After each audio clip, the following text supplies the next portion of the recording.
Welcome to Travel Nation, where every journey transports you beyond the boundaries of time and into the living heart of history.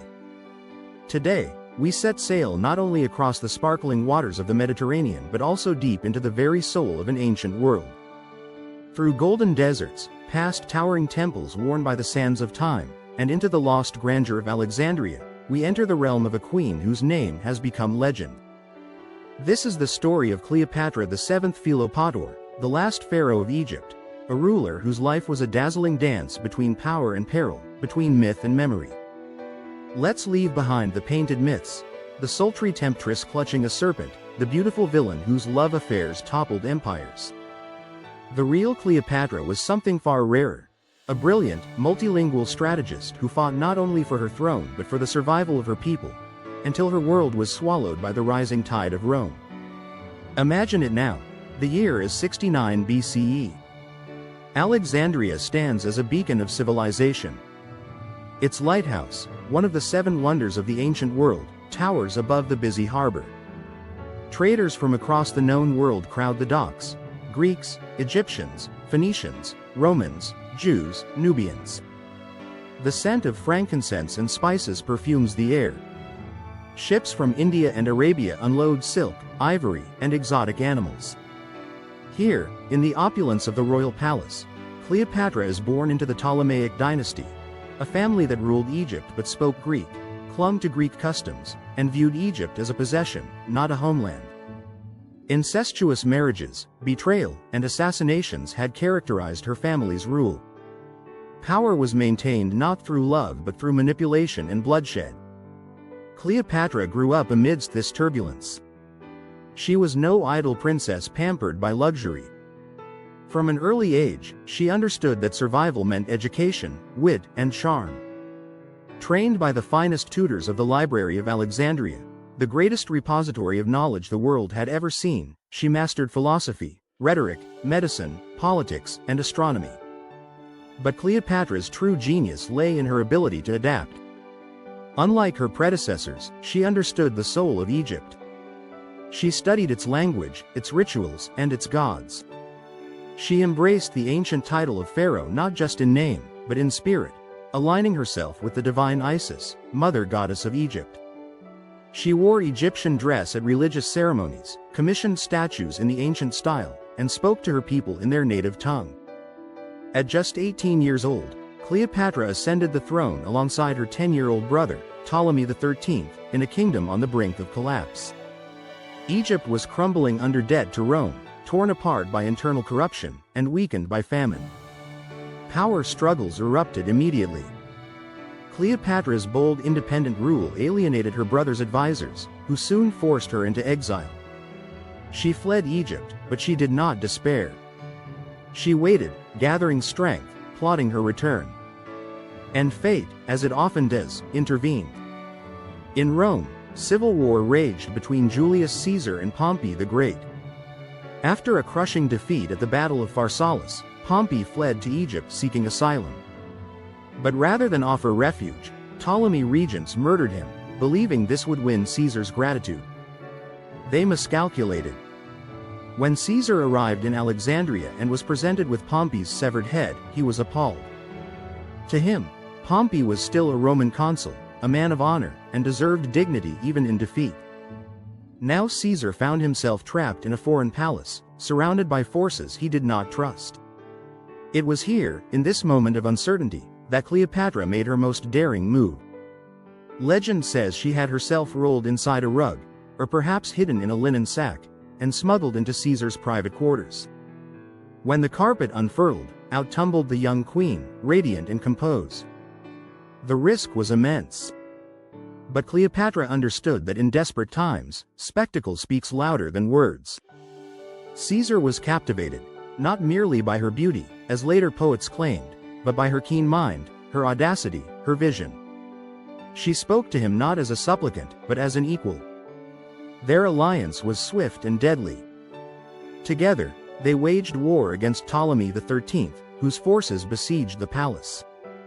The siege of Alexandria was brutal.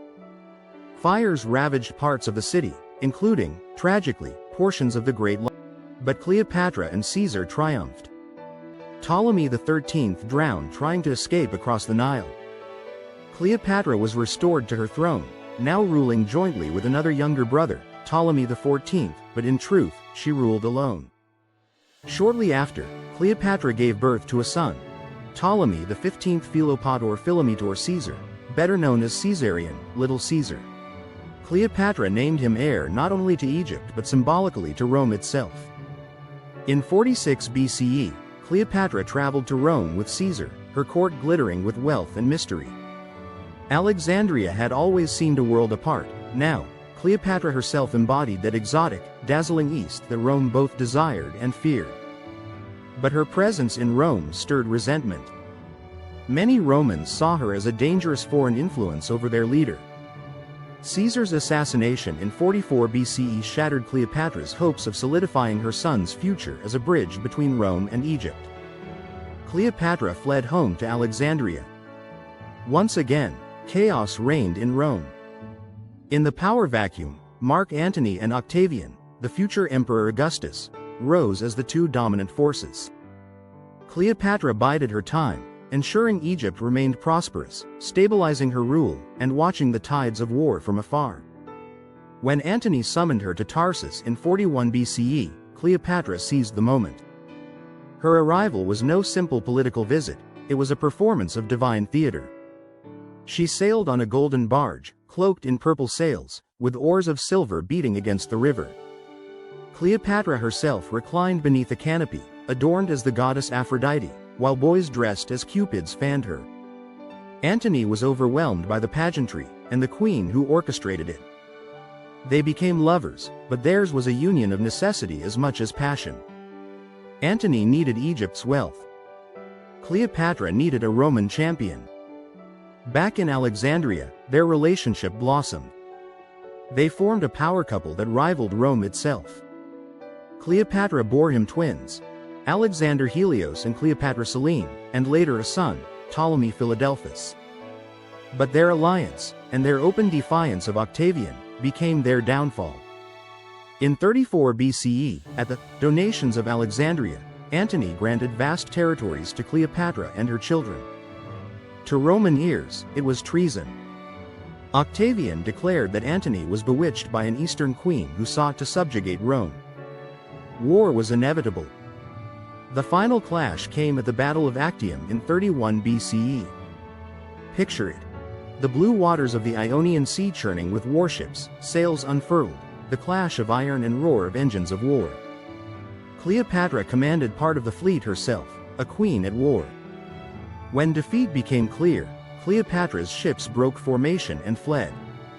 Antony, caught between loyalty and love, abandoned the fight to follow her.